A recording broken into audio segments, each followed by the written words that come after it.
Alright, we're about to slide the transmission back under there. Hopefully we got everything right in it. There's that bad boy Circle D billet converter.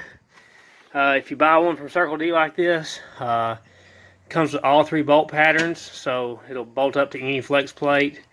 This one's made to where it'll bolt up to a 4L60E flex plate, so you have to have no adapter or anything. You can put a power glide right up to a LS motor without any kind of adapter or spacer or anything. So about to slide up under the car and start putting this thing back together.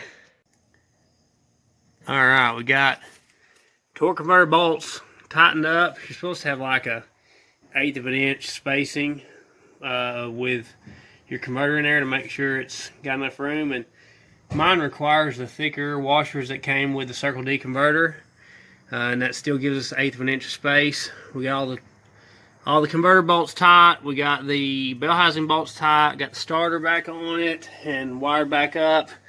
I'm waiting on a low car dipstick for it. I'm going to remake this transmission crossmember mount and put this rubber transmission mount in there. We'll cut the center out of this bed frame crossmember mount. I still got to wire back up the trans brake solenoid.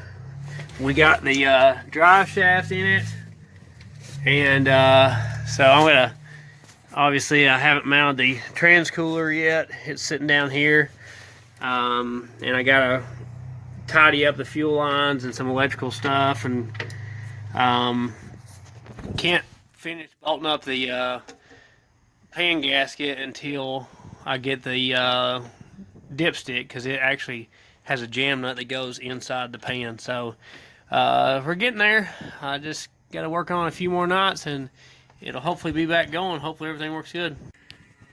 Alright, we got the new low car dipstick in. As I showed in the other video, has a quick disconnect there. You can see how it hangs down.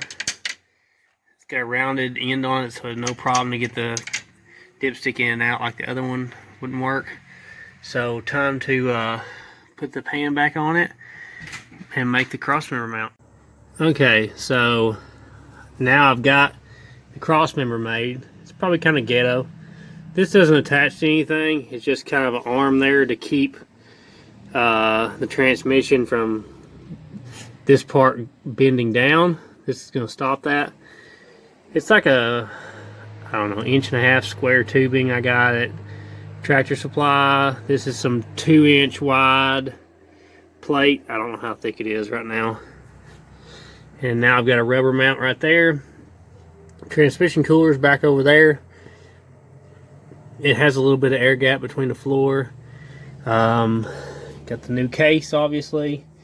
So about to start it up and see if this thing leaks or not, and shifts gears. So hopefully we'll be back on the road soon.